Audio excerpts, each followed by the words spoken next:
ప్రధానమైన ఆందోళన ప్రతిపక్ష హోదా అనేది ఒకటి, ప్రతిపక్ష నాయకుడి హోదా అనేది స్పష్టంగా కనిపిస్తుంది. రెండోది మీరు గమనించుంటారు, వాళ్ళ పార్టీ కోసం ఏది కాలికి బలపం కట్టుకొని తిరుగుతూ భాష విషయంలో పరిధులు దాటిన శ్రీరెడ్డి మీద కర్నూలులో కేసు నమోదైంది. ఇది అంటే నోరు అదుపు తప్పితే, ఇప్పుడు విమర్శ వేరు, అలాగే నోరు అదుపు తప్పడం వేరు. ఇప్పుడు ఈ రెండింటికి వ్యత్యాసం గమనించకుండా ఇట్లాంటి వాళ్ళందరి లెక్క రేపొద్దున 1 by 1 బయటపడిపోతుంది కదా. ఎందుకంటే ఆవిడ చాలా మాట్లాడారు. నాకు ఏ మాటకు ఆ మాట తెలుగుదేశం వాళ్ళు చాలా బ్యాలెన్స్డ్గా ఉగ్గబట్టుకునే వ్యవహరించారు, పెద్దగా రెస్పాండ్ కాకుండా. బట్ ఇటువంటి దానికి సంబంధించి ఏదన్నా ఇప్పుడు ఈ అసెంబ్లీ సెషన్స్లో భాష విషయంలో ఇప్పుడు మీ నాయకుడే పూనుకోవాలి, ఎందుకంటే ఉప ముఖ్యమంత్రిగా దీనికి ఏదైనా చట్టంలాగా తీసుకొస్తే బాగుంటుందేమో. ఎలా పడితే అట్లా నోరు పారేసుకునే వాళ్ళని కట్టడి చేసే విషయంలో మీరేమంటారు?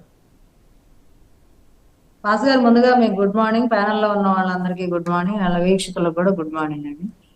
భాష అదే అండి, నోరు నోరు మంచిదైతే ఊరు మంచిది అవుతుంది. భాష ఎలా పడితే అలా నోరు ఉంది కదా, మాట్లాడే హక్కు మనకు ఉంది కదా అని చెప్పి, వాక్ స్వాతంత్రం ఉంది కదా అని పిచ్చి పిచ్చి ప్రలాపాలను మాట్లాడి ప్రజల మనోభావాలు దెబ్బతినేలాగా వినరాని భాష, అసలు అసహించుకోవడం. అసలు ఆవిడ వీడియోస్ అయితే చిన్నపిల్లలు లాంటి వాళ్ళ వాడు ఏంటి న్యూస్ అన్నట్టుగా ఆవిడ మాట్లాడేది ఒకటైతే, ఆ వీడియోలు బూస్ట్ చేసేది వైఎస్ఆర్సీపీ పార్టీ పేజెస్ నుంచి, సోషల్ మీడియా నుంచి పెద్ద ఎత్తున బూస్ట్ చేయడం. అంటే సొసైటీకి ఏం కల్చర్ నేర్పుతున్నారు అనేది ఒక అసహ్యం వేసింది. అంత మొబైల్ పట్టుకోవాలన్నా, ఏదైనా న్యూస్ చూద్దామని ఏదైనా యాప్ ఓపెన్ చేసినా, ఫేస్బుక్ కానీ వాట్సాప్ కానీ ఇట్లాంటి ఈ దరిద్రమే చూడాల్సి వస్తుంది రోజు. ఆవిడ బూతులు, ఆవిడ సైగలు అంటే ఒక ఆడదానిగా మర్చిపోయింది, ఒక మహిళగా ఆవిడ.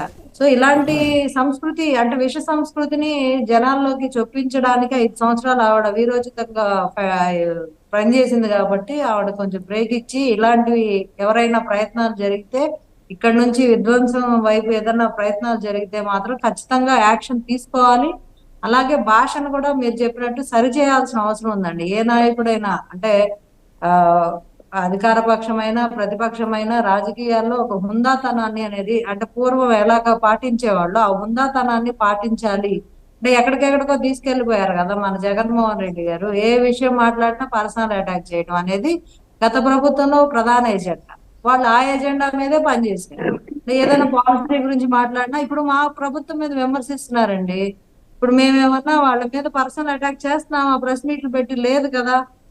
ఇప్పుడు అనిత గారు ప్రెస్ మీట్ పెట్టారు, హోమ్ మినిస్టర్. ఆవిడ ఏమైనా పర్సనల్ అటాక్ చేస్తున్నారా? లేదు కదా.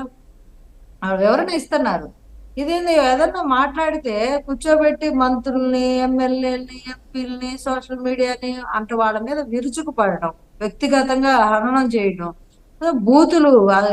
ఏ రకమైన బూతులు అంటే వినరాని భాష. అసలు ఆవిడ ఇయర్ ఫోన్స్ పెట్టుకుంటే గానీ చూడలేని పరిస్థితి. ఆ స్థాయిలో అసలు ఆన్లైన్ లైవ్ పెడితే అసలు ఆ లైవ్ అనేది దాన్ని అందరికీ చేరేలాగా బూస్ట్ చేయడం అనేది అసలు మరీ దారుణం అండి. ఒక మెకానిజమే పనిచేసింది ఆవిడ కోసం. సో ఇట్లాంటి వ్యవస్థలు ఉన్నంతసేపు మనము మోరల్ వాల్యూస్, ఎథిక్స్ మర్చిపోతున్నారు. ఆ సొసైటీ ఇది తప్పు కాదు, ఒప్పేమో అనే స్థాయిలో తెలిసి తెలియని పిల్లలు కూడా ఆ భాషకి ఎడిక్ట్ అవుతారు. అందుకోసమే ఖచ్చితంగా నియంత్రణ అవసరం, నివారణ చర్యలు అవసరమే.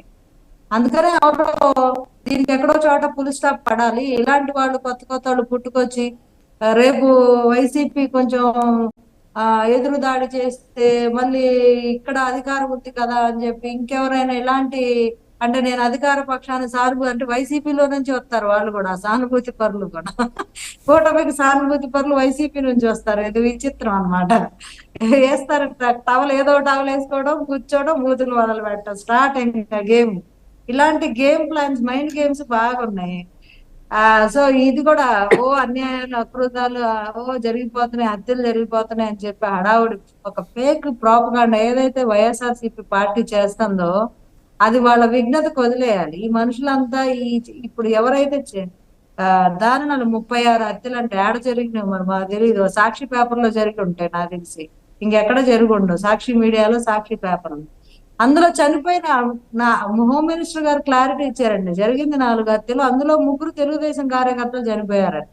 అంటే ఎవరిని చంపుతున్నారు ఇక్కడ అనేది క్లియర్ గా అర్థమైపోతుంది. ఇంకా ఏదో కూటమి ఏదో చేస్తుంది, కూటమి ఏదో చేస్తుంది. ఎందుకు చేస్తుంది కూటమి? వచ్చిన దగ్గర నుంచి ప్రతి మంత్రి, ముఖ్యమంత్రి, ఉప ముఖ్యమంత్రి ఒళ్ళొంచి పనిచేస్తున్నారండి. జగన్మోహన్ రెడ్డి గారు కంచెలు కట్టుకొని నిద్రపోవాల ప్యాలెస్ లో. ఈ జగన్మోహన్ రెడ్డి గారు చేసిన విధ్వంసానికి శ్వేతపత్రాలు విడుదల చేయడం, నిద్రాహారాలు మానేసి పనిచేస్తుంటే కూడా ఇంకా ఎన్ని బొక్కలు ఉన్నాయో అర్థం కాని పరిస్థితి. ప్రతి చోట తవ్వి పడేశాడు, పెద్ద పెద్ద కొండల్లో సైతం మింగి అవతల పడేశాడు. సో ఇలాంటి ఆయన ఏ ఏ శాఖలో ఎంత విధ్వంసం చేశాడు మీరేమంటారండి? అంటే అనేది ప్రతిపక్ష హోదా కావాలి ఖచ్చితంగా, యంత్రాంగం కాదు. అది టెక్నికల్గా ఆయన అడుగుతున్నది సాధ్యమేనా? స్పీకర్ అయితే ససేమిరా అంటున్నారు.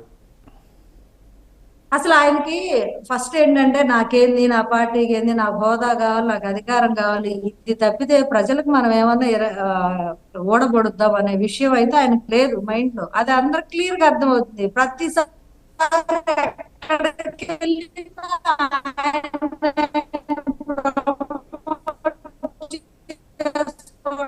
రైట్. జగన్ అంటే చిన్న టెక్నికల్ డిస్టర్బెన్స్ ఉందండి నిన్న శివపార్తి గారు. ఏం పరామర్శిస్తారు, ఏ నాయకుడు నేను ఉన్నా అని ఏదో చెప్తారు. రైట్.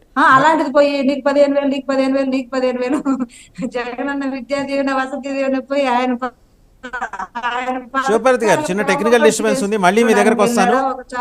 మళ్ళీ మీ దగ్గరకు వస్తాను. ఈసారి ఒకసారి రామ్ కుమార్ గారి దగ్గరికి వెళ్ళను. రామ్ కుమార్ గారు, రాష్ట్రపతి పాలన ఎప్పుడు పెట్టబోతున్నారు ఆంధ్రప్రదేశ్లో? ఎందుకంటే మీరు జాతీయ పార్టీ, మరి ఎన్డీఏకి మీరు నేతృత్వం ఇస్తున్నారు కాబట్టి మీ దగ్గర జగన్మోహన్ రెడ్డి గారి కన్నా మీ దగ్గర ఎక్కువ ఇన్పుట్స్ ఉండాలి.